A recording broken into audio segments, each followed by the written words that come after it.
नमस्कार साथियों, उत्कर्ष engineers classes में आप सभी का बहुत बहुत स्वागत है। मेरा नाम है कमलाकर पांडे।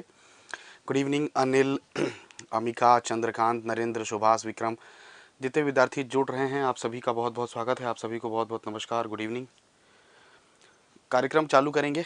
कल हमने इरिगेशन स्टार्ट किया है and very very thank you to all of you. काफ़ी आपने अप्रिशिएट किया, काफ़ी संख्या में आप लाइव आए और आपने हौसला बढ़ाया, मेरा भी। और उसी सीरीज़ को अब हम कंटिन्यू यहाँ पे करेंगे और जो है टॉपिक वाइज हम लेके चलेंगे। तो water requirement of the crop अगली हमारी यूनिट है, लेकिन वाटर रिक्वायरमेंट ऑफ क्रॉप को करने से पहले एक सेशन हमने स्पेशली रखा है किस पे, सॉइल मॉइस्चर पे।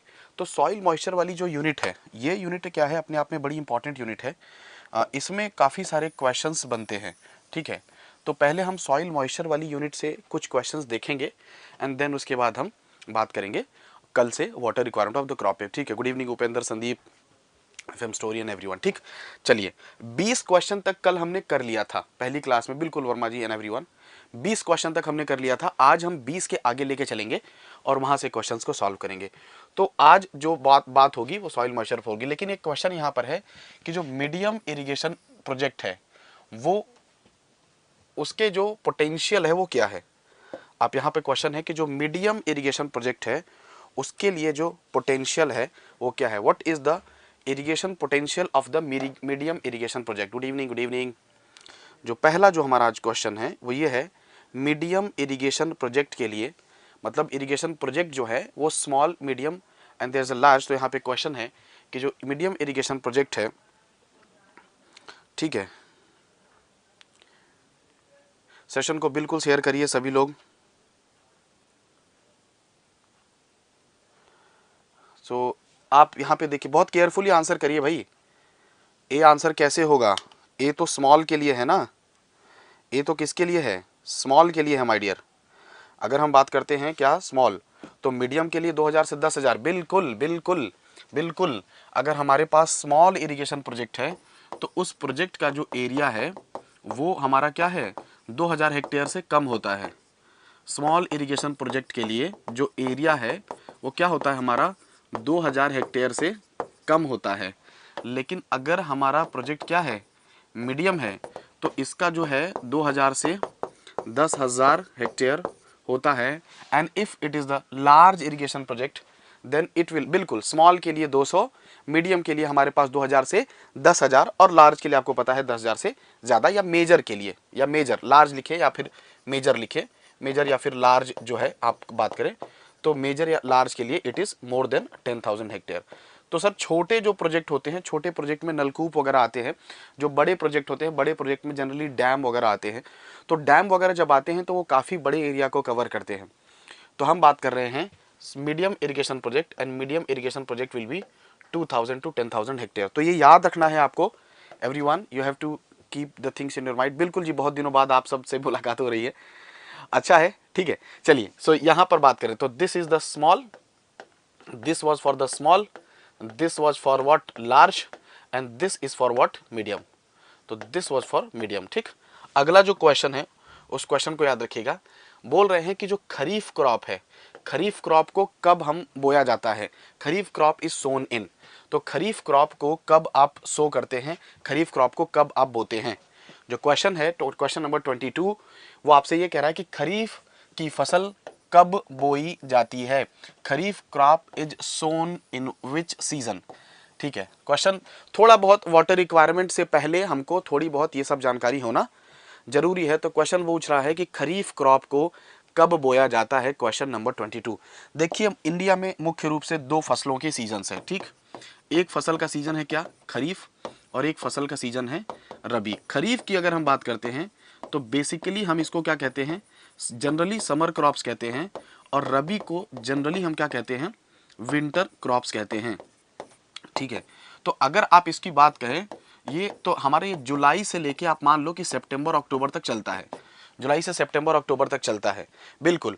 और अगर हम इसकी बात करें तो ये अक्टूबर से लेके कहाँ तक चलता है, मार्च तक चलता है। अलग अलग हो सकता है भाई साहब, कहीं जून में लगा देते हैं, कहीं अक्टूबर तक लगी रहती है, कहीं अक्टूबर में काट लेते हैं, कहीं सितंबर में काटते हैं। तो ये एक आध महीना आगे पीछे चलेगा, उसको लेके सीरियस नहीं होना है, ठीक है। तो हम बात करते हैं तो ये जुलाई से सितंबर अक्टूबर तक हो सकता है, और ये अक्टूबर नवंबर से आप कहाँ तक लगाते हैं, मार्च तक लगाते हैं। खरीफ क्रॉप के लिए सबसे फेमस जो क्रॉप है राइस है। बाकी क्रॉप्स बताइए आप लोग खरीफ का। और यहाँ पर रबी क्रॉप के लिए जो सबसे फेमस क्रॉप्स है वो है वीट। उसके बाद आपके पास यहाँ पर क्या होता है, एक आपके पास जायद क्रॉप होती है। तो जायद क्रॉप जो होती है वो लगती है हमारी अप्रैल से, यहाँ पर देख रहे हैं जून। तो जायद क्रॉप जो होती है अप्रैल से जून। ये जरूरी नहीं कि हर जगह जून में ही लगे, कहीं कहीं जुलाई में लगाते हैं, ठीक है। बिल्कुल अभी इधर रोपा हुआ है, खेत लगाया गया है, बिल्कुल अभी बिल्कुल बारिश हो रही है, मानसून हो रही है, उसी वक्त तो राइस लगाते हो, चावल लगाते हो, इसी वक्त तो चावल लगाते हो। तो बिल्कुल खरीफ क्रॉप की अगर बात करेंगे तो खरीफ क्रॉप समर क्रॉप है, और अगर समर क्रॉप है तो कब लगाया जाता है, जून और जुलाई में लगाया जाता है। खरीफ क्रॉप के लिए आपको जनरली ज्यादा पानी चाहिए होता है। खरीफ क्रॉप क्या होता है, जनरली ज्यादा पानी लेता है। रबी क्रॉप तो तुलनात्मक रूप से थोड़े कम पानी लेते हैं, ठीक। तो बिल्कुल सही बात है, जून और जुलाई में लगेगा। और हार्वेस्टिंग कब करेंगे, लगाना आपको जून जुलाई में है, हार्वेस्टिंग सितंबर अक्टूबर में करना है। रबी को कब लगाते हैं आप, अक्टूबर नवंबर में लगाते हैं। हार्वेस्टिंग कब करते हैं, मार्च के आसपास कर लेते हैं। जायद क्रॉप अप्रैल जून में लगाते हैं। इसमें हम फॉडर वगैरह लगाते हैं, चारा वगैरह लगाते हैं, और क्या लगाते हैं, वेजिटेबल्स वगैरह भी लगाते हैं, ठीक। उसके बाद हम बात करते हैं सर पेरेनियल क्रॉप्स। तो पेरेनियल क्रॉप्स की वो बात करता हूं। देखिए पेरेनियल क्रॉप्स वो क्रॉप्स होते हैं माय डियर, जो क्रॉप्स क्या होते हैं, जो क्रॉप का बेस पीरियड जो है 300 दिन से ज्यादा, मतलब बहुत दिनों तक खेतों में पड़े रहते हैं।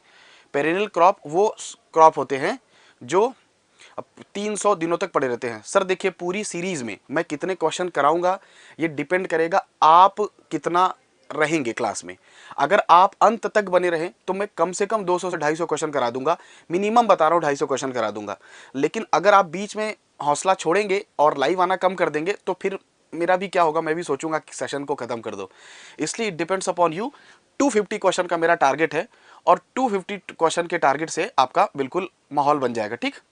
तो जो और पूरा का पूरा इरिगेशन रिवाइज हो जाएगा, चाहे किसी भी एग्जाम में आना हो।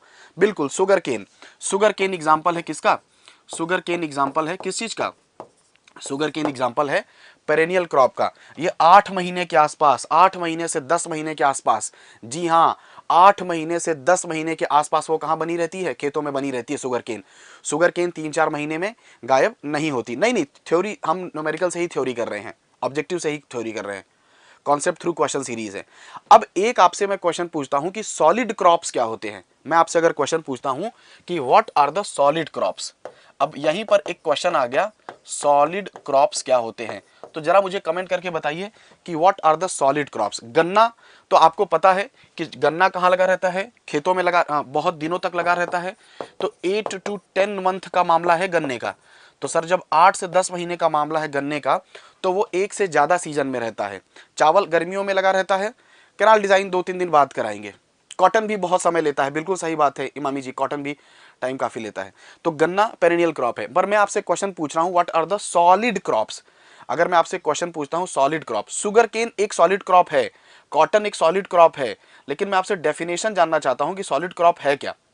शुगर केन ठीक है, सॉलिड क्रॉप्स होते हैं, सॉलिड क्रॉप्स होते हैं the crops which takes more than 4 month to mature. आप समझ रहे हो ना। तो सर ये नई चीज आपको बता रहा हूं, which takes more than 4 month, जो क्या करते हैं 4 महीने से ज्यादा ले लेते हैं क्या होने में, मेच्योर होने में। उन क्रॉप्स को कहते हैं सॉलिड क्रॉप्स, उन क्रॉप्स को कहते हैं सॉलिड क्रॉप्स, ठीक। विच टेक, कोई भी क्रॉप कहीं भी हो, किसी भी सीजन की हो, कोई भी हो, अगर 4 महीने से ज्यादा लग रहे हैं उसको मेच्योर होने में, it will be termed as solid crop, ठीक। समझ गई। गर्मियों में लगाएंगे खरीफ, ठंडियों में लगाएंगे रबी। शुगर केन एक सीजन से ज्यादा चलेगा। और जायद क्रॉप है जो सब्जियां वगैरह लगाते हैं, अप्रैल से जून के बीच में आता है, ठीक। Solid crop is that crop जो 4 महीने से ज्यादा लेता है मेच्योर होने में, करेक्ट। चलिए अगले क्वेश्चन पर आइएगा। अगला क्वेश्चन है सर क्रॉप रेशियो क्या है। बहुत बढ़िया क्वेश्चन है सर, क्रॉप रेशियो क्या है। 300 डेज लगता है सॉलिड क्रॉप्स में which takes more than 4 month. Hindi medium से है इसीलिए पुष्पेंद्र जी हिंदी, एक भी क्वेश्चन ऐसा नहीं होगा जो हिंदी में यहां पर नहीं होगा। क्रॉप रेशियो, फसल अनुपात, बिल्कुल ध्यान रखेंगे दोनों माध्यम के विद्यार्थियों का। क्रॉप रेशियो फसल अनुपात क्या है, और फसल अनुपात की वैल्यू बताइए, ठीक। क्रॉप रेशियो की बात कर रहे हैं, वही कह रहा है क्रॉप रेशियो कितना है। तो क्रॉप रेशियो क्या है 23 का, नहीं sir rabi to kharif, sir crop ratio is what being 23 की बात करो sir, rabi to kharif ratio will be called as what, crop ratio. Rabi to kharif will be the crop ratio, ठीक। क्रॉप रेशियो होगा रबी टू खरीफ, और रबी में क्या होता है, जनरली हम ज्यादा लगाते हैं, खरीफ में क्या करते हैं हम कम लगाते हैं। रबी में हम जनरली क्या करते हैं, ज्यादा लगाते हैं, खरीफ में क्या करते हैं, जनरली कम लगाते हैं, ठीक है। Rabi to kharif will be called as the crop ratio there, okay, ठीक। Generally it is more than, और रबी में जनरली क्या होता है, ज्यादा लगाते हैं, रबी में दो गुना होता है। रबी में जो हम एरिया लगाते हैं, रबी में जो हम एरिया लगाते हैं वो जनरली क्या होता है, दो गुना होता है। रबी में जनरली क्या होता है, दो गुना होता है। आप खरीफ टू रबी भी कर सकते हैं, खरीफ टू रबी कर सकते हैं तो वो 1:2 हो जाएगा। रबी टू खरीफ करेंगे तो 2:1 होगा। नहीं नहीं, दोनों राइट है, मैं मानता हूं, खरीफ रबी टू खरीफ करेंगे 2:1, और अगर खरीफ टू रबी करोगे, खरीफ टू रबी करोगे तो फिर 1:2 हो जाएगा। लेकिन अगर सिर्फ एक चूज करना होगा तो आप रबी टू खरीफ चूज करेंगे, ठीक है। आप अगर एक चूज करना होगा तो आप रबी टू खरीफ चूज करेंगे, इन माय ओपिनियन। उसको आप ध्यान से समझिएगा, ठीक। वैल्यूज विल बी, रबी में डबल लगती है, खरीफ में हाफ लगती है, तो रबी के लिए 2 होगा तो खरीफ के लिए इट विल बी 1, खरीफ के लिए इट विल बी 1। तो आंसर अगर दोनों दिया रहेगा तो you have to choose 1, A. अगले क्वेश्चन पर आ जाइए। Which among the following is the cash crop, कौन सा इसमें कैश क्रॉप है, कैश क्रॉप है, ठीक है। चलिए बताइए, which one is the cash crop.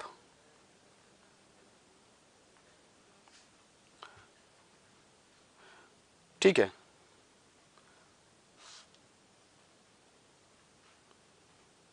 Okay. Rabi to kharif will be the crop ratio is right बेटा, टेंशन मत लो, सही है वो, that is right. Cash crop क्या है, cash crop, sir cash crop वो क्रॉप्स होती हैं, नकदी फसल वो फसलें होती हैं, कैश क्रॉप वो क्रॉप्स होती हैं जिनको हम क्या करते हैं, we sell into the market, market में सेल करके क्या करते हैं हम, उसके लिए अपने लिए हम क्या करते हैं, ठीक है। अब we will check it up again, check कर लेंगे, डोंट वरी अभी मीना, ठीक। चलिए हम उसको, हम क्या करते हैं, वी सेल देम, और वहां से हम निकालते हैं। तो चाहे टी हो, ठीक है, फिर उसके बाद क्या हो, कॉफी हो, ठीक है, उसके पास शुगर केन हो, कॉटन हो, रबर हो, ये सब क्या है, शुगर केन हो, रबर हो, कॉटन हो, ये सब क्या है, these are the cash crop, ठीक। चाय कॉफी जो है बिल्कुल डायरेक्ट पैसा कमाते हैं, ओनली फॉर सेलिंग पर्पस, बिल्कुल सही बात है। हम क्या कर रहे हैं, सेल कर रहे हैं, हम मार्केट में क्या कर रहे हैं, सेल कर रहे हैं, ठीक है। फूड क्रॉप्स क्या है, बिल्कुल फूड क्रॉप्स है सर, जो हम सीधा खाते हैं, जैसे राइस हो, जैसे फूड क्रॉप्स की बात करें तो फूड क्रॉप्स की बात करेंगे तो यहाँ पे बाकी के जो हैं, चाहे राइस हो, ठीक है, या फिर हम बात कर रहे हैं किसके, व्हीट हो, ठीक है, या फिर जो है बार्ले हो, या फिर कोई भी मिलेट्स हो, देयर आर एनी मिलेट्स, ये सब क्या है, फूड क्रॉप है। तो फूड क्रॉप और cash crop are those two different thing. Cash crop का मतलब है कि हम उसको मार्केट में डायरेक्टली सेल करके नकदी जनरेट कर रहे हैं, कैश जनरेट कर रहे हैं, that will be called as the cash crop, ठीक। ओके, कमेंट्स को थोड़ा सा ऊपर लीजिएगा। So that is called as the cash crop, ठीक। क्रॉप रेशियो में आप इतना याद रखिएगा माय डियर, रबी में दोगुनी इलाके में फसल लगाते हैं, खरीफ में हम आधे इलाके में फसल लगाते हैं। मतलब अगर हम किसी साल में रबी में 1000 हेक्टेयर में खेती करेंगे तो खरीफ में हम 500 हेक्टेयर में ही खेती करेंगे। हाँ, टोबैको भी आ जाएगा, अरे एक से ज्यादा आ जाएंगे, बिल्कुल टोबैको भी आ जाता है, ठीक है, एक से ज्यादा आ जाएंगे कैश क्रॉप्स, ठीक। तो cash crops are those crops जिनको हम क्या करते हैं, डायरेक्ट मार्केट में बेच के and we are generating revenue, ठीक। तो आप ये सब, मैं अभी आपको कुछ बेसिक सी ही बातें बता रहा हूं, ठीक। चलिए अगला क्वेश्चन आइएगा, पैलियो इज डिफाइंड एज, पैलियो इरिगेशन क्या है, that is very good question, very good question.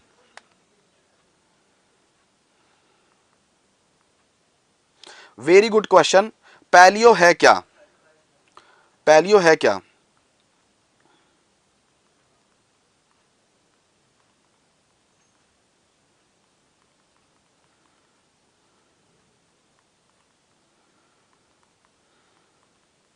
बताइए।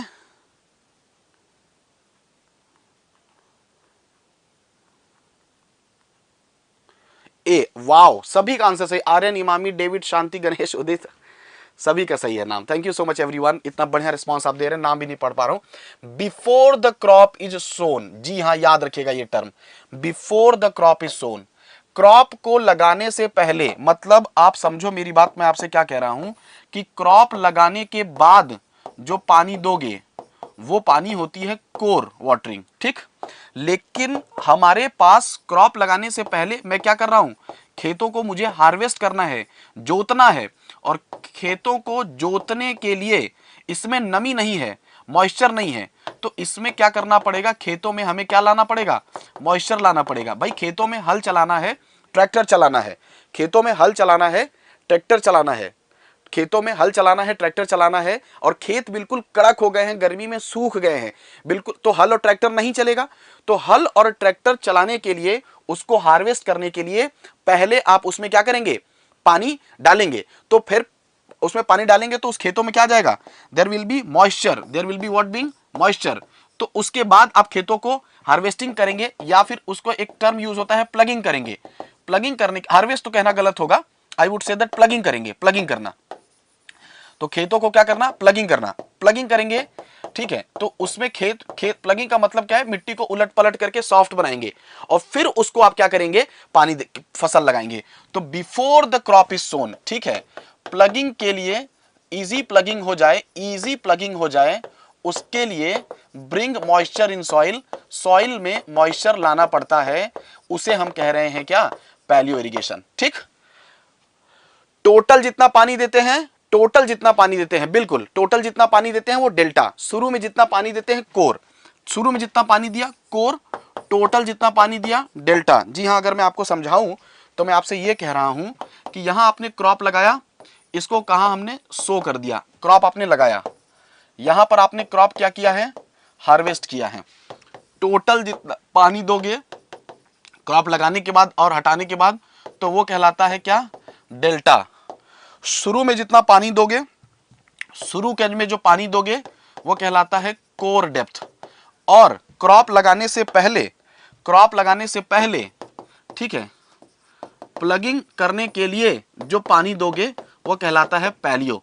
तो पैलियो irrigation, core irrigation and delta, ठीक है। पैलियो इरिगेशन, बिल्कुल बिल्कुल सही कह रहे हैं पुतिन एंड उपेंद्र, ठीक है। तो हम कह रहे हैं sir before sowing the crop, ploughing शुरू में पौधा लगाने के बाद, जब पौधा बहुत छोटा है तो कोर, एंड फिर ओवरऑल जो पानी देते हैं हार्वेस्ट करने के पहले वो डेल्टा, ठीक। अगले क्वेश्चन पर आइएगा, इंटेंसिटी ऑफ इरिगेशन, बहुत अच्छा सवाल है। क्वेश्चन पूछ रहा है आपसे, क्वेश्चन नंबर 26 पूछ रहा है, इंटेंसिटी ऑफ इरिगेशन, जो सिंचाई की तीव्रता है वो क्या है, सिंचाई की तीव्रता है, ठीक है, क्या है, इंटेंसिटी ऑफ इरिगेशन की बात करिए। क्रॉप पीरियड, हाँ वो हम कल आपको बताएंगे David, crop period base period को हम कल डिफाइन करेंगे। अभी देखिए ये बेसिक क्लास है, कल हम water requirement of the crop जो है कल वापस से चालू करेंगे। तो क्वेश्चन बोल रहा है कि इंटेंसिटी ऑफ इरिगेशन क्या है। अब बहुत अच्छा सवाल है, this is very good question, और मुझे लगता है सभी का आंसर सही आएगा, ठीक है, very good. David, Devendra, Aryan, सभी का आंसर सही आएगा। 26 क्वेश्चन का आंसर है ए, इंटेंसिटी ऑफ इरिगेशन है percentage of culturable command area which is propose to be irrigated, कृषि योग्य कमान क्षेत्र का परिषद। देखिए सर, अब मैं आपको समझाता हूं हो क्या रहा है। सर ये कैनाल गई, ये कैनाल गई, अब ये कैनाल जितने एरिया में खेती कर सकती है वो होता है ग्रॉस कमांड एरिया या फिर सकल कमान क्षेत्र, ग्रॉस कमांड एरिया या सकल कमान क्षेत्र। लेकिन सर सब में तो खेती होती नहीं, मान लो ये 5000 हेक्टेयर है, लेकिन सब में तो खेती होगी नहीं, क्योंकि ग्रॉस कमांड एरिया में हर तरह का एरिया होगा, ठीक है। कल्टीवेबल एरिया भी होगा जहां खेती हो सकती है, प्लस नॉन कल्टीवेबल भी होगा। नॉन कल्टीवेबल क्यों होगा, जहां पर बिल्डिंग होगी, घर होगा, रोड होगा, पार्क होगा, तो वहां पर तो खेती नहीं होगी। और कुछ ऐसा एरिया होगा जहां पे क्या होगा, खेती होगी। तो किसी नहर के कंट्रोल में जितना टोटल एरिया आ सकता है, किसी नहर के कंट्रोल में जितना टोटल एरिया आ सकता है, चाहे वो कल्टीवेबल हो या फिर नॉन कल्टीवेबल हो, किसी नहर के कंट्रोल में जितना टोटल एरिया आ सकता है वो ग्रॉस है। उसमें कल्टीवेबल नॉन कल्टीवेबल दोनों हैं। अब इसमें से हम वो एरिया लेंगे जो कल्टीवेबल है, जहां पे खेती की जा सकती है, उसको कह देंगे कल्टीवेबल कमांड एरिया, CCA। और इसमें से रबी में जितनी खेती करेंगे और खरीफ में जितनी खेती करेंगे, इसको कहेंगे इंटेंसिटी ऑफ इरिगेशन। तो सर आप समझिएगा, क्वेश्चन क्या कह रहा है। रबी और खरीफ में जितनी खेती करेंगे उसको कहेंगे इंटेंसिटी ऑफ इरिगेशन। तो मैंने कहा 5000 हेक्टेयर टोटल एरिया, उसमें से 4000 हेक्टेयर में खेती होती है, और उसमें से रबी में खेती हुई 1000 हेक्टेयर में और खरीफ में खेती हुई 2000 हेक्टेयर में। तो रबी का इंटेंसिटी ऑफ इरिगेशन है 25% और खरीफ का इंटेंसिटी ऑफ इरिगेशन है 50%। माय डियर ध्यान सुनिएगा, रबी का इंटेंसिटी ऑफ इरिगेशन है 25%। क्यों, समझिएगा। मैंने क्या कहा, gross command area, total area कितना 5000, लेकिन इसमें दोनों एरिया हैं, खेती कितने में होती है 4000 में। रबी का सीजन आया, किसान बोला मैं 25% इलाके में खेती करूंगा, तो कितना हो गया 4000 का 25% 1000। खरीफ का सीजन आया, किसान कह रहा मैं 50% में खेती करूंगा, तो 4000 का 50% 2000। लेकिन सर कोई अगले साल एक किसान ये कह सकता है कि जब खरीफ का सीजन आया तो वो कह रहा है मैं 70% में खेती करूंगा, 70% यानी कि 2800 हेक्टेयर। और एक किसान आया, वो कह रहा है मैं रबी में 80% में खेती करूंगा, यानी कि ये हो गया आपका अगर 70% 2800 है तो ये है 3200 हेक्टेयर। तो सर ये ज्यादा भी हो जाएगा, अगर आप इनको जोड़ोगे तो क्या हो जाएगा, ज्यादा भी हो जाएगा। आप समझो मेरी बात, मैं कह रहा हूं कि मेरे पास टोटल 4000 हेक्टेयर जमीन है जहां पर खेती हो सकती है। रबी में मैं 25% में किया, खरीफ में मैं 50% में किया, टोटल जुड़ के हो गया 75%। लेकिन किसी साल मेरे पास बहुत पैसा था, मेरे पास बहुत पानी था, मैं बिल्कुल फ्री था, तो मैंने 70% में खरीफ में खेती कर दी और 80% में रबी में खेती कर दी। तो प्रभु ये जो चीज है ये 100% से ज्यादा हो गई, क्योंकि एक सीजन का नहीं है। कितने सीजन का है, 2 सीजन का है, तो 150%। तो ये कुछ भी हो सकती है, 100% से कम भी हो सकती है, 100% से ज्यादा भी हो सकती है। तो समझिए, तो अगर ये क्वेश्चन कह रहा है कि ऑलवेज मोर देन 100%, नहीं, 100 से कम भी होगी, 100 से ज्यादा भी होगी, 100 से कम भी होगी, 100 से ज्यादा भी होगी। समझ गए मेरी बात, 100 से कम भी होगी, 100 से ज्यादा भी होगी, मेरी मर्जी। 5000 टोटल था, 4000 में खेती होती है, रबी में 25, खरीफ में 50, तो 75। लेकिन अगर रबी में 70 और खरीफ में 80, तो फिर ये 150 भी हो जाएगा। पॉइंट समझ रहे हैं, तो ये 100 से ज्यादा भी हो सकता है, तो याद रखिएगा। करेक्ट, अगला क्वेश्चन आइए 27। इसीलिए 26 का जो है ए आंसर था, जो आप सभी ने आंसर दिया था। 100 से कम भी, 100 से ज्यादा भी, किसान की मर्जी है, ठीक है। 200 भी कर सकता है, वो उसकी मर्जी, वो 200 भी कर सकता है। पॉइंट, आइदर लेस देन 100% और मोर देन 100%, और पूरे के पूरे 4000 में खेती कर दे तो खरीफ और रबी दोनों होगा। सीजनल के लिए 100%, हाँ, एक सीजन में 100 से ज्यादा नहीं जा सकता, बिल्कुल सही बात है। एक सीजन में ये 100% से ज्यादा नहीं कर सकता। रबी में भी ज्यादा से ज्यादा 4000, खरीफ में भी ज्यादा से ज्यादा 4000, तो मैक्सिमम तो 200 जाएगा और एक सीजन के लिए 100। ठीक, चलिए बहुत बढ़िया। आइए अब question number 27। Very good question, very good question. और अब ये जो बेसिक बातें थी वो खत्म हो गई हैं, अब हम मॉइस्चर की तरफ बढ़ रहे हैं भाई, मॉइस्चर की तरफ बढ़ रहे हैं। मॉइस्चर की तरफ बढ़ रहे हैं मतलब now we are going toward the soil moisture, soil moisture की तरफ बढ़ रहे हैं। क्या क्वेश्चन है यहां पे पढ़िए, बहुत आराम से पढ़िए और आंसर करिए। 27th क्वेश्चन के लिए देवेंद्र, आर्यन, अभी, संजीव वर्मा, नवनीत, सभी का आंसर आ रहा है D. We have to check it one,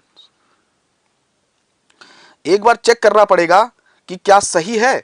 सभी विद्यार्थियों ने सही आंसर दिया है, and that is very nice, that is very nice. जो आंसर की अगर आप बात करेंगे then D is right answer. अब सुनिएगा ध्यान से, यहां पर बहुत ज्यादा फोकस करने की जरूरत है। 27 का डी इज राइट आंसर। समझो, समझो मेरी बात ध्यान से। देखिए क्या होता है, मिट्टी में 3 तरीके का पानी होता है, मिट्टी में 3 तरीके का पानी होता है, मिट्टी के ग्रेन के। मिट्टी के बाहर, सबसे बाहर क्या होता है माय डियर, सबसे बाहर होता है हाइग्रोस्कोपिक वाटर, आर्द्रता ग्राही जल। हाइग्रोस्कोपिक वाटर, आर्द्रता ग्राही जल, सबसे मिट्टी से सबसे स्ट्रांगली जुड़ा रहता है। उसके बाद क्या होता है, उसके बाद क्या होता है, कैपिलरी वाटर, कैपिलरी वाटर केशिका जल। और उसके बाद क्या जुड़ा रहता है माय डियर, उसके बाद सर रहता है सबसे लास्ट में रहता है ग्रेविटी वाटर, गुरुत्व जल। अब सर क्या होता है कि ग्रेविटी वाटर इतना बाहर रहता है कि ये नीचे बह जाता है, ग्रेविटी के असर में ये बह के नीचे चला जाता है। और हाइग्रोस्कोपिक वाटर इतना स्ट्रांगली अटैच्ड होता है कि हमको मिलता ही नहीं, क्योंकि मिट्टी ने इसको बहुत स्ट्रांगली पकड़ के रखा होता है। तो ये मतलब समझ रहे हो कि ये इतना ज्यादा स्ट्रांगली अटैच्ड है कि इसको पौधा खींच नहीं पाएगा। और ये ग्रेविटी वाटर इतना ज्यादा लूज है क्योंकि मिट्टी से बहुत बाहर है, सबसे बाहर है। ग्रेविटी वाटर क्या है, मिट्टी से सबसे बाहर है, ये बह जाएगा। तो ये स्ट्रांगली अटैच्ड है, मिलेगा नहीं। और ग्रेविटी वाटर क्या हो जाएगा, ड्रेन्ड अवे हो जाएगा, बह जाएगा, ड्रेन्ड अवे इन ग्रेविटी। तो कुल मिलाकर तुमको जो मिलेगा वो सिर्फ यही पानी मिलेगा, कैपिलरी वाटर। अब आ जाओ क्वेश्चन पे। क्वेश्चन क्या कह रहा है कि the portion of water which drains away, बह जाता है अंडर ग्रेविटी, पानी का वह भाग जो गुरुत्वाकर्षण के प्रभाव में बह जाता है वह कहलाता है गुरुत्वीय जल। बिल्कुल सही बात है, गुरुत्वीय जल जो है ग्रेविटी वाटर है, पानी के प्रभाव में बह जाता है। फिर दूसरा क्वेश्चन कह रहा है कि moisture content which is available for plants growth, जो पौधे के लिए अवेलेबल है वो है कैपिलरी वाटर। तो सर कैपिलरी वाटर ही पौधे के लिए क्या है, अवेलेबल है। ठीक है, the water which is sandwiched और एब्जॉर्ब्ड और tightly held between the colloidal of the particle is called hygroscopic water, and this water is difficult to extract even by plant is known as the hygroscopic। Sir समझ रहे हो, sir ये जो पानी का जो स्टार्टिंग में लगा हुआ है सर, इतना ज्यादा स्ट्रांगली अटैच्ड है कि इसको पौधा खींच ही नहीं सकता, इसीलिए ये भी अवेलेबल नहीं होता। ठीक है, ये नीचे बह जाता है, इसीलिए ये भी अवेलेबल नहीं होता। तो सिर्फ आपके पास अवेलेबल क्या होता है, कैपिलरी वाटर। आई बात समझ में सबको, आई बात समझ में। सो सही ने, सबने सही आंसर दिया है। हाँ, स्ट्रक्चरल वाटर जो है अभी मीना जी, वो सॉइल के अंदर का पार्ट होता है, वो फ्री वाटर नहीं है। स्ट्रक्चरल वाटर जो है वो सॉइल के अंदर का पार्ट है, वो फ्री वाटर नहीं है, इसलिए स्ट्रक्चरल वाटर को हम यहाँ पे नहीं बात कर रहे हैं, हम अभी फ्री वाटर की बात कर रहे हैं। तो फ्री वाटर में सबसे पहले हाइग्रोस्कोपिक बहुत ज्यादा मजबूती से जुड़ा है, नहीं मिलेगा। उसके बाहर कैपिलरी जो अवेलेबल है, और सबसे बाहर लूजली है हमारे पास ग्रेविटी जल जो इतना ज्यादा बाहर है कि गुरुत्व के प्रभाव में बह जाएगा। तो ये भी नहीं मिलेगा, सिर्फ मिलेगा कैपिलरी वाटर। तो सर आंसर है हमारा डी, सारा सही था और आप सबने सही आंसर दिया था डी। अब इसी को ग्राफ के तौर पे रिप्रेजेंट करेंगे, कैसे करेंगे, बिल्कुल हाइग्रोस्कोपिक क्रॉप्स को ललचाएगा लेकिन मिलेगा नहीं क्रॉप्स को। यहां पर क्वेश्चन है कि कैपिलरी वाटर, प्लांट को क्या मिला, पौधा कैपिलरी वाटर, और कैपिलरी का मतलब क्या है, उसको प्लांट खींचेगा। कैसे खींचेगा, सरफेस टेंशन। सर कैपिलरिटी के लिए सरफेस टेंशन जरूरी है ना, आपने फ्लूइड मैकेनिक्स पढ़ रखी है। Thank you Pushpendra. कैपिलरिटी के लिए आपके पास क्या जरूरी है, देखिए ऊर्जा आप लोगों से ही मिलती है माय डियर। आपका जितना अच्छा पार्टिसिपेशन रहता है टीचर में, उतनी ज्यादा ऊर्जा रहती है, और मोटिवेशन पूरी तरीके से आप ही हैं। ठीक है, पूरी तरीके से आप ही हैं। तो कैपिलरी के लिए सरफेस टेंशन जरूरी है, पृष्ठ तनाव जरूरी है, इसीलिए जो है आंसर 28 क्वेश्चन का जो आंसर हो जाएगा, आंसर हो जाएगा डी। देखिए मैं आपको एक बात बता देता हूं, अभी भी मैं एक भी question duty, delta, base period और water requirement of the crop के नहीं करा रहा हूं। आज हम जनरल सॉइल मॉइस्चर के क्वेश्चन कर रहे हैं, कल ड्यूटी डेल्टा के क्वेश्चंस करेंगे जो बहुत इंपॉर्टेंट होगा, बहुत इंपॉर्टेंट होगा। चलिए क्वेश्चन नंबर 29, अवेलेबल क्या है, बहुत अच्छा क्वेश्चन है। अवेलेबल क्या होता है सर, अवेलेबल होता है कैपिलरी, इतना पता चल गया। केशिका जल, केशिका जल हमारे पास क्या है, हमारे पास अवेलेबल है। अब उसके लिए आपके पास 4 ऑप्शन है, बताइए। The available moisture of the soil is equal to 29th। Thank you, thank you. Book भी बहुत जल्दी आएगी, उत्कर्ष की बुक है माय डियर, उत्कर्ष ने आप लोगों के लिए लिखी है, बुक्स लिखवाई है और टीम ने तैयार की है, वो आपको बहुत जल्दी बुक मिलेगा। Question number 29 sir, available moisture, बहुत ध्यान से पढ़ना है माय डियर, बहुत ध्यान से। 29th का देखिए, कोई स्टूडेंट डी बता रहे हैं, कोई स्टूडेंट बी बता रहे हैं। सर ध्यान से पढ़िए, कैसे डी कैसे होगा, डी वालों वापस ध्यान से पढ़ो, डी वाले स्टूडेंट्स एक बार फिर से पढ़ें क्वेश्चन, डी वाले स्टूडेंट एक बार फिर से पढ़ें क्वेश्चन, बिल्कुल कैपिलरी बी आंसर सही होगा, बी आंसर सही होगा। अब सर थोड़ी देर मुझे समय दो, अब मैं थोड़ी देर आपसे बातें करता हूं। B answer will be right, B answer will be right. अब देखो सर, एक लॉजिक आपको, मैं आपको सिंपली एक क्वेश्चन कहता हूं और आप मेरी बात समझिएगा। मैं आपसे simply, I am telling you very simple question. मैंने कहा सर 3 तरीके का पानी है मिट्टी में, कौन सा? Hygroscopic water, capillary water, gravity water. हमने कहा जब तीनों होंगे तो होगा सैचुरेशन कैपेसिटी, सैचुरेशन कैपेसिटी, यानी कि जल धारिता, धारिता पर जो है संतृप्त धारिता, संतृप्त धारिता होगी। सैचुरेशन कैपेसिटी होगी, क्या होगा? संतृप्त धारिता होगी, तीनों होगा। लेकिन सर ग्रेविटी वाला तो बह जाएगा, ग्रेविटी तो बह जाएगा, ग्रेविटी तो बह जाएगा। तो जब ग्रेविटी बह जाएगा तो आपकी जो फील्ड कैपेसिटी होगी, ग्रेविटी वाटर को तो आप रोक नहीं पाओगे, गुरुत्व का प्रभाव है, बह जाएगा। तो फील्ड कैपेसिटी में सिर्फ 2 पानी होगा, hygroscopic water plus capillary water. आप कहेंगे after gravity water drained away. तो और खेतों में आपका कंट्रोल है क्या? नहीं, खेतों में तो ग्रेविटी का असर होगा और ग्रेविटी वाटर बह के निकल जाएगा। तो फील्ड कैपेसिटी पर सिर्फ 2 ही पानी है। एक कौन सा? एक आपके पास है हाइग्रोस्कोपिक वाटर फील्ड पर, एक आपका क्या है? हाइग्रोस्कोपिक वाटर, और एक आपका क्या है? Capillary water.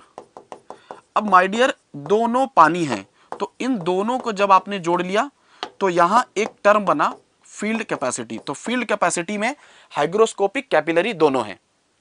Sir hygroscopic capillary दोनों हैं। एक बार अपना पिक्सल ठीक कर लीजिएगा इमामी जी, दिखेगा। अब देखिए मैंने क्या कहा, हाइग्रोस्कोपिक, कैपिलरी, ग्रेविटी, 3 तरीके का पानी होता है। हमने कहा था पहले हाइग्रोस्कोपिक, फिर कैपिलरी, फिर ग्रेविटी, 3 तरीके का पानी होता है। लेकिन और जब तीनों रहेगा तो उसको कहते हैं सैचुरेशन कैपेसिटी। लेकिन जब ग्रेविटी वाटर बह जाएगा तो खेतों में सिर्फ 2 ही पानी रुकता है, 2 ही पानी रुकता है, जिसमें से हाइग्रोस्कोपिक वाला हमारे लिए अवेलेबल नहीं होता है और कैपिलरी वाला हमारे लिए क्या होता है? अवेलेबल होता है। ठीक।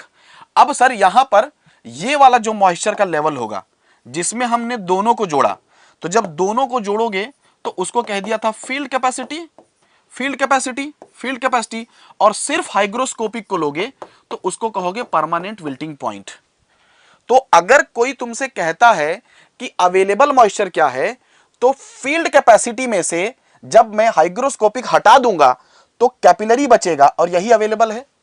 Sir difference in moisture content of the soil between field capacity and permanent wilting point. Sir इन दोनों को जोड़ा तो फील्ड कैपेसिटी, सर इन दोनों को जोड़ा तो फील्ड कैपेसिटी, और सिर्फ इसको लिया तो परमानेंट विल्टिंग पॉइंट पीडब्ल्यूपी। तो सर जब फील्ड कैपेसिटी में से मैं पीडब्ल्यूपी हटा दूंगा तभी तो कैपिलरी मिलेगा, और यही हमारा क्या है? अवेलेबल है, यही हमारा अवेलेबल है। तो ऑप्शन नंबर बी वही तो कह रहा है, maximum moisture holding capacity saturation capacity है, फील्ड कैपेसिटी नहीं है, फील्ड कैपेसिटी नहीं है। मैक्सिमम मॉइस्चर होल्डिंग कैपेसिटी क्या है? सैचुरेशन कैपेसिटी है, सैचुरेशन कैपेसिटी है। तो ये गलत है। The moisture content eight permanent wilting point available नहीं होता, ये नॉट अवेलेबल है। परमानेंट विल्टिंग पॉइंट पर जो पानी है ये अवेलेबल थोड़ी ना है, ये तो नॉट अवेलेबल है, क्योंकि परमानेंट विल्टिंग पॉइंट पे तो हाइग्रोस्कोपिक है। अवेलेबल इतना है जिसको फील्ड कैपेसिटी में से निकालना पड़ेगा वापस। क्लियर? तो सर अवेलेबल मॉइस्चर का मतलब क्या है? तो सर जो अवेलेबल मॉइस्चर हुआ, अवेलेबल मॉइस्चर हुआ फील्ड कैपेसिटी जिसमें दोनों हैं, और परमानेंट विल्टिंग पॉइंट हटा दो, नॉट अवेलेबल, अवेलेबल मॉइस्चर हुआ। एक होता है इजीली अवेलेबल मॉइस्चर, तो यहां पर एक और पॉइंट होता है OMC, OMC ये होता है इजीली अवेलेबल मॉइस्चर। तो अगर आपसे कोई क्वेश्चन पूछे कि इजीली अवेलेबल मॉइस्चर क्या है, तो सर इजीली अवेलेबल मॉइस्चर जो है वो फील्ड कैपेसिटी में से OMC घटाना होता है। ठीक, ऑप्टिमम मॉइस्चर कंटेंट घटाना होता है, और खेती करते वक्त हमको वहीं पे लाना होता है। करेक्ट? करेक्ट। पीडब्ल्यूपी तो पे तो पौधे मर जाते हैं, बिल्कुल सही बात है। सर जब पानी का स्तर गिर के बिल्कुल नीचे यहां आ जाएगा पीडब्ल्यूपी पे ना, तो पौधे की हालत खराब हो जाएगी, पौधा लिटरली मर जाएगा। तो पानी का स्तर सिर्फ जैसे ही यहां आता है ना घटते हुए, हमको तुरंत सिंचाई करनी चाहिए। तो इजीली अवेलेबल बोले या रेडिली अवेलेबल बोले, तब तो फील्ड कैपेसिटी में से आप पीडब्ल्यूपी जाने का मत इंतजार करो, यही ओएमसी पे निकाल लो। लेकिन टोटल अवेलेबल बोले तो फील्ड में से पीडब्ल्यूपी। तो ये बहुत जरूरी है ये समझना, ठीक, ओके। तो इजीली या रेडिली अवेलेबल मॉइस्चर था, बहुत बढ़िया, बिल्कुल आरएएम कहते हैं रेडिली अवेलेबल मॉइस्चर। नेक्स्ट आइए अगले क्वेश्चन पर, useful soil for plant growth is. अब आप कर लोगे सारे सवाल, अब आप करोगे सारे सवाल, मुझे पता है कल भी इस पे क्वेश्चन होंगे, लेकिन कल हम ज्यादातर question duty delta base period के करेंगे। देखिए मैंने आपको प्रॉमिस किया था वेरी फर्स्ट डे, और आपने भी जो मुझे प्रॉमिस किया था कि आप भी वही ऊर्जा रखेंगे कि टॉपिक वाइज और हम बात करेंगे सब्जेक्ट पूरा का पूरा यूनिट वाइज। सर आपको ये नहीं लगेगा कि सर बहुत इजी सवाल करा रहे हैं, मैं हर तरीके का क्वेश्चन क्लास में कराऊंगा, लेकिन उसके लिए आपकी मुझे उतनी ही पार्टिसिपेशन चाहिए होगी, ठीक। बिल्कुल अवेलेबल यूजफुल क्या है, कैपिलरी। अब समझ आ गया, अब समझ में आ गया, ग्रेविटी तो यूजफुल होगा नहीं, ठीक। चलिए बहुत बढ़िया, अगला क्वेश्चन। सर ये 31st क्वेश्चन है, गलती मत करना प्लीज, गलती मत करना प्लीज, गलती मत करना। यही क्वेश्चन आपको अंडरस्टैंडिंग दे देगा। बहुत ध्यान से आंसर करो, भले आप 2 मिनट मुझसे एक्स्ट्रा ले लो, but answer this question very carefully. Question number easy भी इंपॉर्टेंट है, हाँ तो इजी भी करेंगे, टफ भी करेंगे, न्यूमेरिकल भी करेंगे, थ्योरी भी करेंगे, सारा कुछ करेंगे। Question number 31, question number 31, 250 200 250 question कराएंगे आपको, लेकिन ओके बिल्कुल आप सब ही तो, मैंने कहा ना आप सभी से ही तो मेरी मोटिवेशन है। क्वेश्चन नंबर 31 देखिए, कह रहा है सैचुरेशन कैपेसिटी, फील्ड कैपेसिटी और परमानेंट विल्टिंग पॉइंट दिया है। अब सर क्या होता है, मैंने आपसे क्या कहा, सैचुरेशन कैपेसिटी में तीनों पानी होते हैं, तीनों होते हैं, कौन, हाइग्रोस्कोपिक भी होता है, ठीक है, कैपिलरी भी होता है एंड ग्रेविटी भी होता है। लेकिन हमें क्या चाहिए, हमें चाहिए क्या, फील्ड कैपेसिटी, और फील्ड कैपेसिटी में सिर्फ 2 ही पानी होगा, हाइग्रोस्कोपिक प्लस कैपिलरी। तो फील्ड कैपेसिटी की वैल्यू कितनी दी है सर, फील्ड कैपेसिटी की वैल्यू दी है कितनी, 27%। फील्ड कैपेसिटी कितनी है, ये है हमारी कितनी 47%, और ये है कितनी हमारी 27%। तो 27% हमारा क्या है, फील्ड कैपेसिटी है, जिसमें दोनों है, क्या है ना। और परमानेंट विल्टिंग पॉइंट है 14%, और परमानेंट विल्टिंग पॉइंट जो है ये पीडब्ल्यूपी, ये कितना है सर 14%। तो भाई साहब अवेलेबल वाला तो यही हुआ ना। अवेलेबल के लिए क्या कहा था मैंने कहा था सर अवेलेबल होगा, अवेलेबल यानी कि कैपिलरी, और अवेलेबल यानी कि कैपिलरी का मतलब है फील्ड कैपेसिटी माइनस पीडब्ल्यूपी, या फिर field capacity minus hygroscopic water. तो सर फील्ड कैपेसिटी कितना 27%, पीडब्ल्यूपी कितने पर है 14%, कितना आ गया सर 13%। सैचुरेशन वाला नहीं लेना है, 13% आया, करेक्ट। अब आया सबको समझ में। तो जो अवेलेबल मॉइस्चर है, अवेलेबल मॉइस्चर है माय डियर, जो अवेलेबल मॉइस्चर है वो अवेलेबल मॉइस्चर आपको फील्ड कैपेसिटी से लेना होता है, बिल्कुल अवेलेबल मॉइस्चर आपको किससे लेना होता है, फील्ड कैपेसिटी से लेना होता है। तो सर सैचुरेशन भले 47 दिया हो, पर वो खेतों में नहीं रहेगा, क्योंकि सैचुरेशन में ग्रेविटी है, ग्रेविटी बह जाएगा, ग्रेविटी थोड़ी ना खेतों में रुकेगी, खेतों में तो सिर्फ यही दोनों रुकेंगे, और इन दोनों पे मॉइस्चर कंटेंट है 27, जिसमें से 14% है पीडब्ल्यूपी यानी कि हाइग्रोस्कोपिक। तो बचा कितना 13%, बचा कितना 13%, समझ गए बहुत अच्छे से। तो ये है फील्ड कैपेसिटी और उसका मॉइस्चर का मतलब, ठीक। That is very nice, that is very nice. So 31st question का आंसर है सी।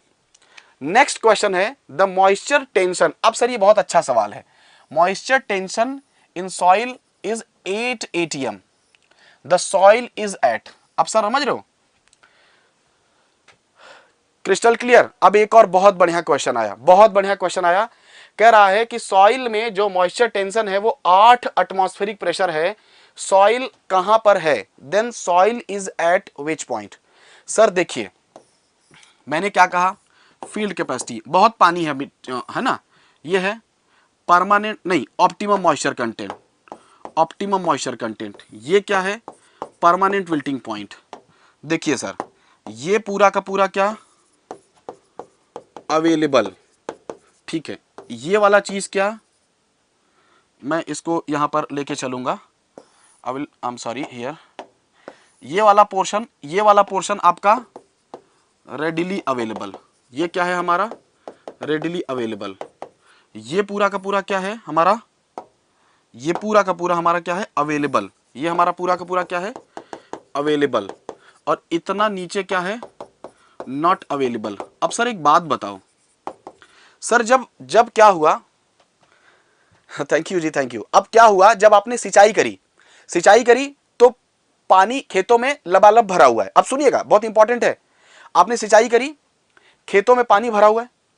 अब खेतों में पानी भरा हुआ है, ग्रेविटी वाटर बह चुका है, ग्रेविटी वाटर बह चुका है और खेत अपने फील्ड कैपेसिटी पर आ गए हैं।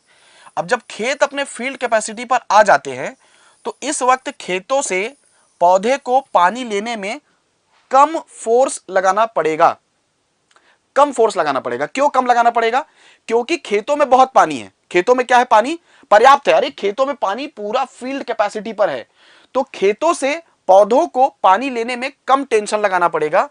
तो फील्ड कैपेसिटी पर 1/3 एटमॉस्फेरिक प्रेशर से और 1/10 एटमॉस्फेरिक प्रेशर के बराबर लगाना पड़ता है। लेकिन क्या हुआ, खेतों से धीरे धीरे पानी क्या होने लगा, इस्तेमाल होने की वजह से कम होने लगा।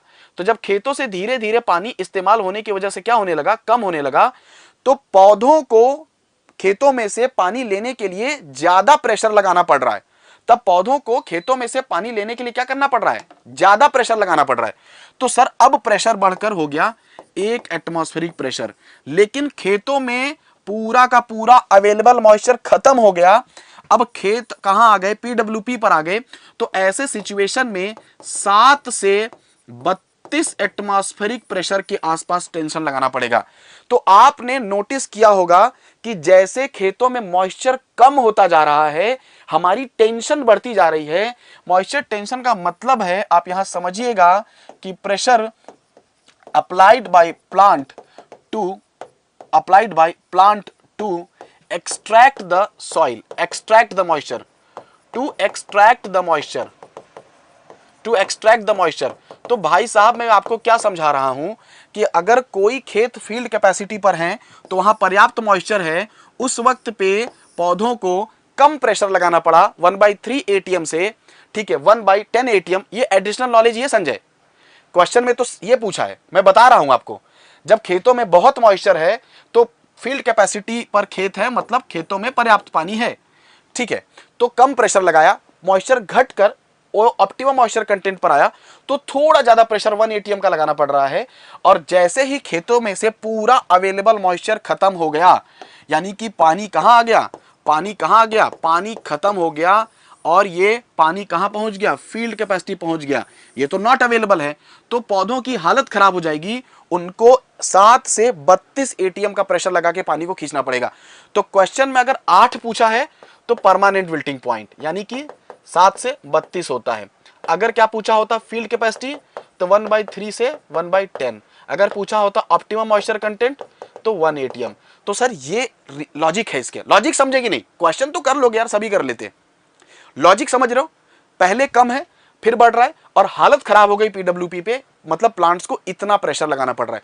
तो एग्जाम में अगर फील्ड कैपेसिटी बोलेगा तो 1/3 से 1/10, ऑप्टिमम मॉइस्चर कंटेंट बोलेगा तो 1, और अगर बोलेगा परमानेंट विल्टिंग पॉइंट तो 7 से 32, तो 8 जनरली उसी में है, करेक्ट। तो ये इस चीज का क्वेश्चन का आंसर था। तो 62 के लिए 32वें क्वेश्चन के लिए आंसर जो होगा हमारा वो हो जाएगा ए। Question number 33। अब आएंगे 2-3 न्यूमेरिकल आएंगे, और यहां से आपको थोड़ा सा कम से कम 2 से 3 न्यूमेरिकल करेंगे, उसके बाद हम चीजों को और आगे बढ़ाएंगे, ठीक।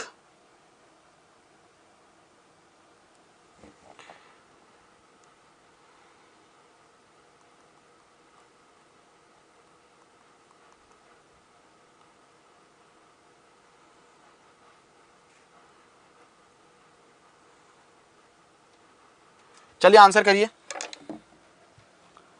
Okay please do answer. Sir क्या आंसर है,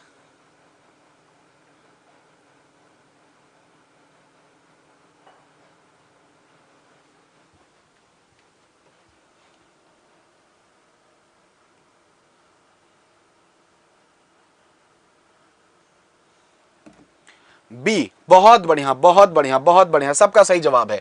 सर देखिए क्या होता है, पर अब यहां पर जो है फॉर्मूला होता है, क्या फॉर्मूला होता है, gamma D depth of water अगर चाहिए तो डेप्थ ऑफ वाटर के लिए जो फॉर्मूला होता है वो होता है, अब यहां पे देखिए what is the moisture depth available moisture for 1 metre depth of the soil if dry unit weight is 1.5, तो 1.5 बाय 1, ठीक है।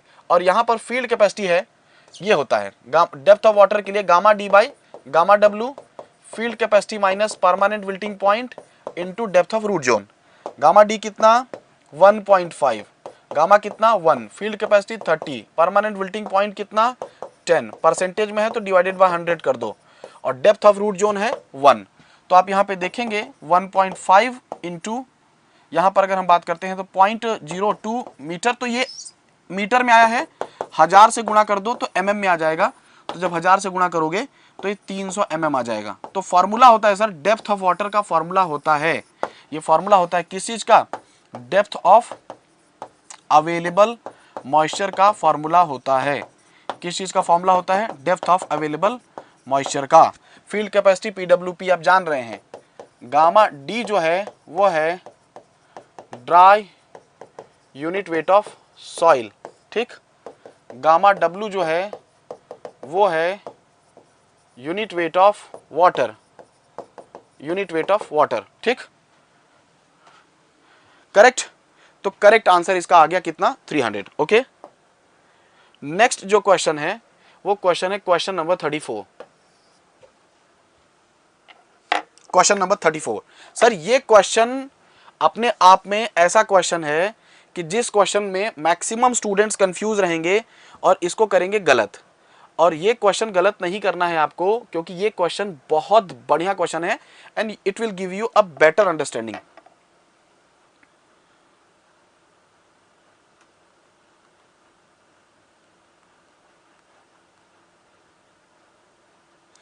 करिए करिए आंसर।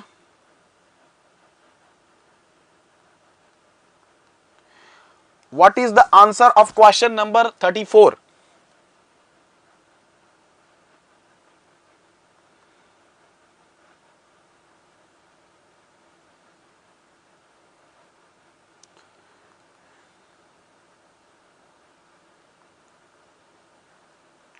बताइए। 19.7 David on hill, very good very good. 19.7 D D, very good. Anyone else, technical Vikram, D.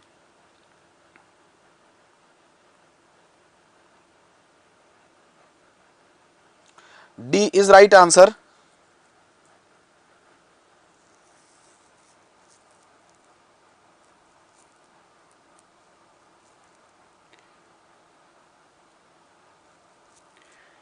Okay, सबका answer D आ गया। Anyone else?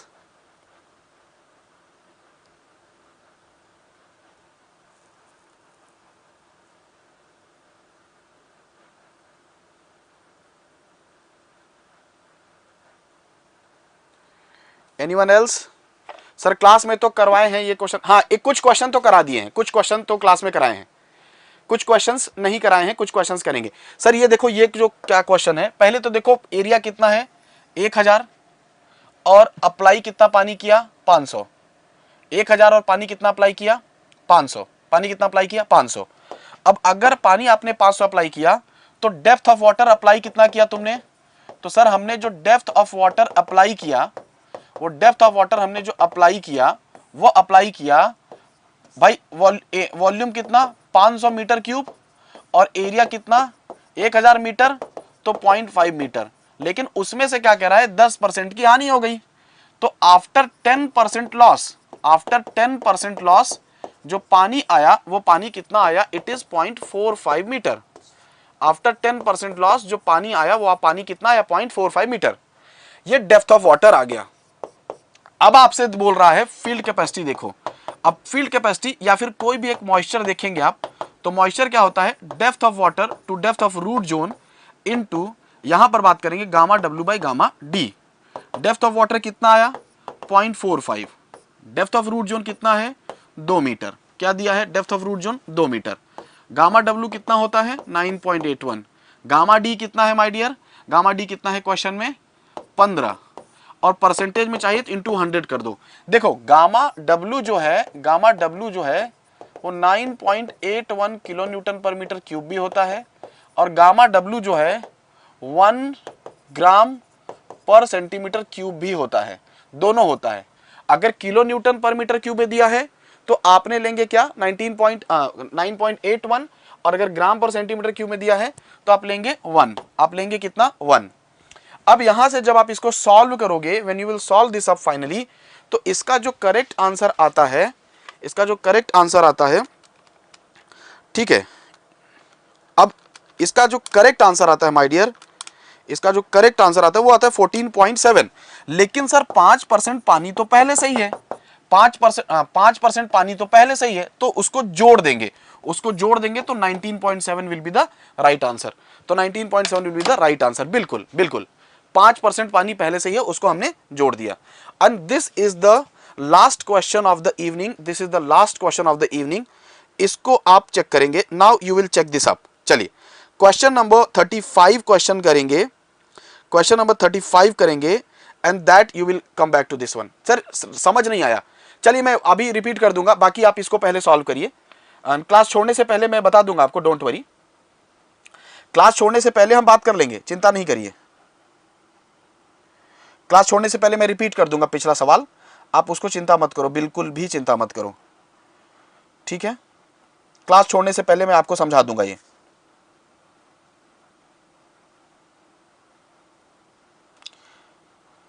इसको आप आंसर सॉल्व दिस क्वेश्चन, ठीक है, सॉल्व दिस क्वेश्चन। 21, अब यही गड़बड़ है, रट क्या है हो, जो 21 कह रहे हैं सब गलत है, सबको नेगेटिव नंबर मिलेगा। जो 21 रट लिए हो गुरु, रट लिए हो, अब रट लिए हो तो गलत आंसर दे रहे हो और बेइज्जती कराओगे फिर।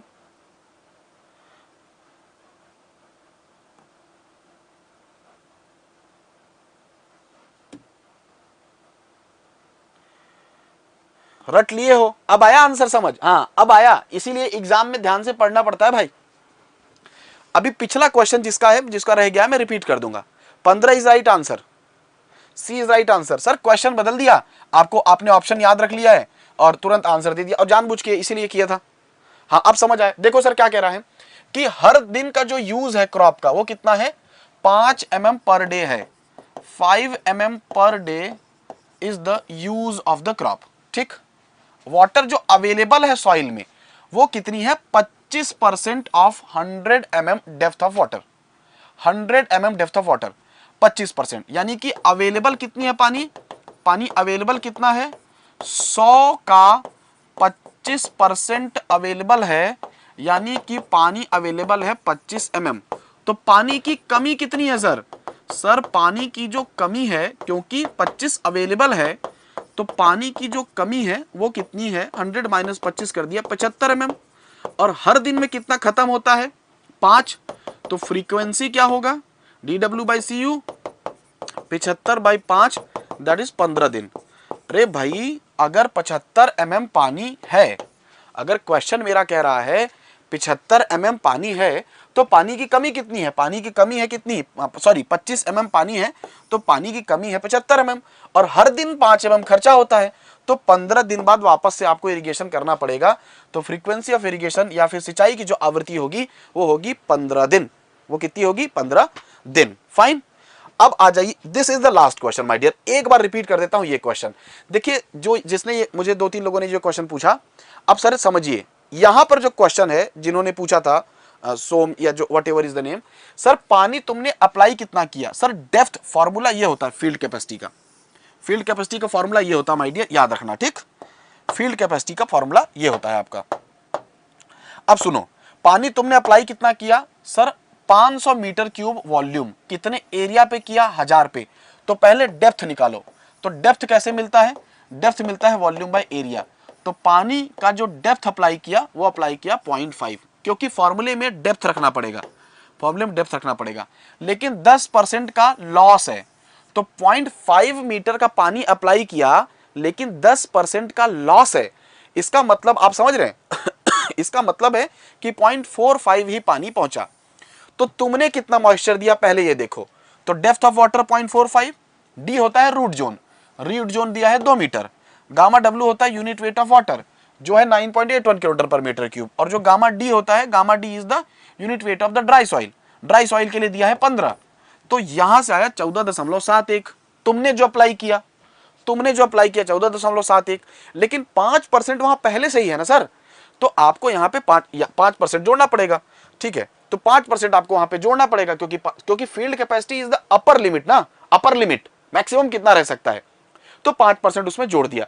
तो जो 5% उसमें जोड़ दिया तो वो हो गया 14.71 का 5% जोड़ दिया तो 19.7%। ठीक है, और ये था हमारा 34th क्वेश्चन, ये था 35th क्वेश्चन। अब मेरी बात ध्यान से सुनो, कल की क्लास में जब हम आएंगे तो ड्यूटी डेल्टा बेस पीरियड जो सबसे ज्यादा इंपॉर्टेंट है पूरे इरिगेशन में, उसको कल हम करेंगे। समझ रहे हैं आप? तो जब हम कल आएंगे, व्हेन विल बी टुमारो, तो हम कल ड्यूटी डेल्टा बेस पीरियड के कम से कम 20-25 सवाल करेंगे।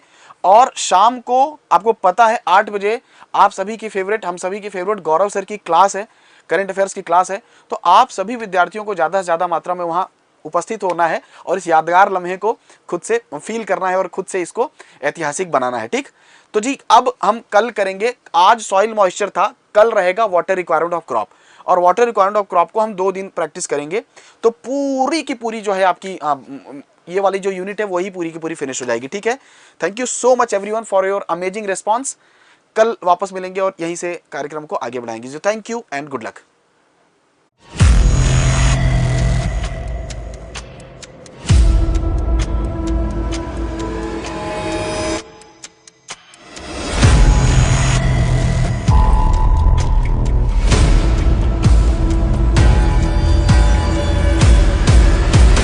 महादेव की सौगंध मुकाबला टक्कर का होने वाला है। जनवरी से जून की करंट अफेयर्स का सुपड़ा साफ करने वाला हूं।